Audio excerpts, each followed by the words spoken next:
Saat ini sudah tidak diragukan lagi. Pengetahuan masyarakat tentang COVID-19 sudah sangat banyak. Seluruh media sosial dan stasiun televisi selalu menayangkan info dan perkembangan tentang COVID-19. Tinggal bagaimana masyarakat dapat menerapkan peraturan yang sudah ditetapkan oleh pemerintah dalam penanganan COVID-19 tersebut. Di sini yang lebih mengkhawatirkan lagi adalah dampak yang terjadi karena COVID-19 dengan munculnya patologi sosial yang kemungkinan akan memunculkan disintegrasi sosial dengan skala maksimumnya bisa mencapai seluruh Indonesia. Patologi sosial sendiri adalah tingkah laku yang bertentangan dengan norma-norma stabilitas sosial, hubungan keluarga, kedisiplinan, dan lain sebagainya. Si penyimpangan sosial yang mengerikan yang terjadi seperti sikap antisosial atau deviasi sosial dari kelompok masyarakat yang sangat menolak keras proses pemakaman jenazah yang terjangkit COVID-19. Kasus tersebut pernah terjadi di salah satu daerah di Semarang.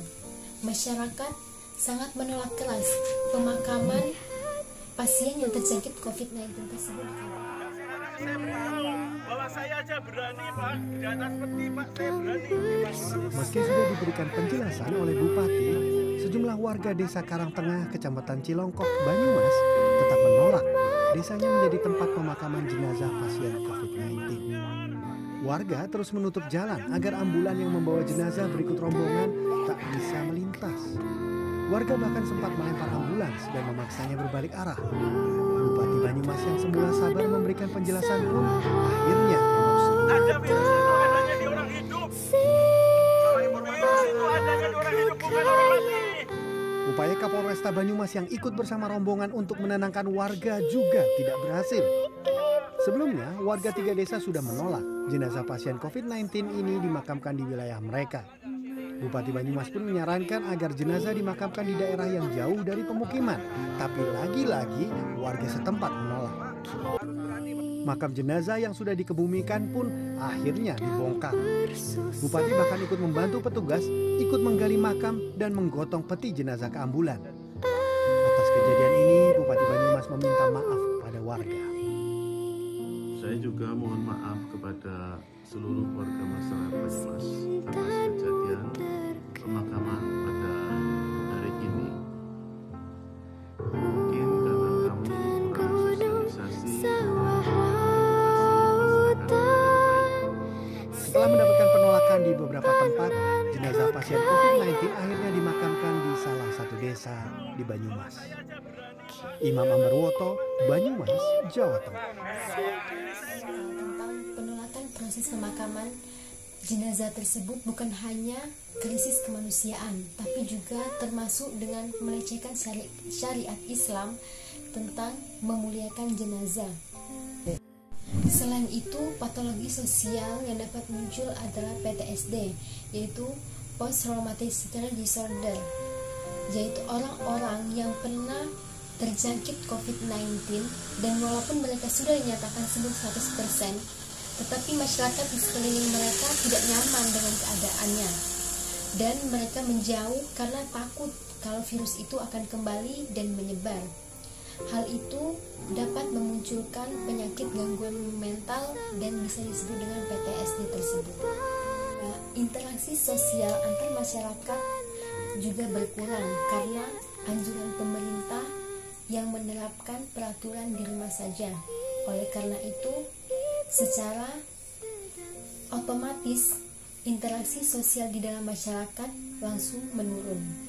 Kemudian mengenai upaya pemerintah dalam menangani COVID-19 dan melawan keganasannya, segala upaya sudah diterapkan seperti social distancing, physical distancing, mengurangi aktivitas di luar rumah, selalu menjaga kebersihan, dan menjaga jarak kepada orang-orang sekitar.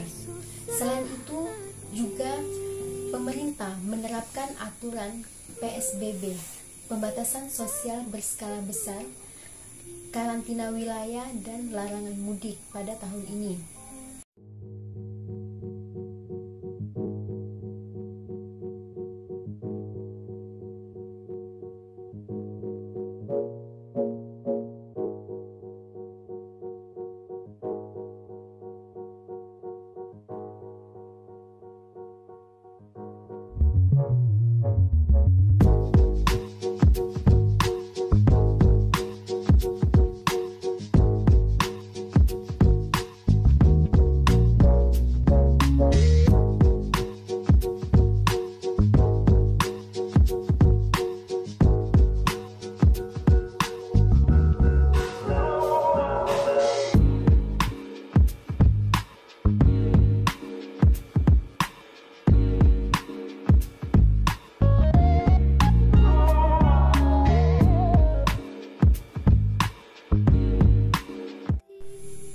Pemberlakuan berbagai kebijakan tersebut tentu saja untuk menekan penyebaran COVID-19. Karena di Indonesia sendiri penyebarannya sungguh sangat cepat. Bahkan kasus perharinya bertambah ratusan orang. Oleh karena itu memang sudah seharusnya pemerintah menerapkan peraturan-peraturan demi mencegah COVID-19. Sebab dengan memperlakukan PSBB, karantina wilayah, dan larangan mudik adalah hal yang sangat strategis dalam pengurangan penyebaran virus tersebut. Dari berbagai macam aturan-aturan yang sudah diterapkan pemerintah, sudah sebaiknya kita, masyarakat Indonesia, mematuhi dan taat kepada aturan demi melawan dan mencegah virus corona tersebut atau COVID-19. Stay at home, stay healthy, bersama melawan corona, totalitas tanpa batas.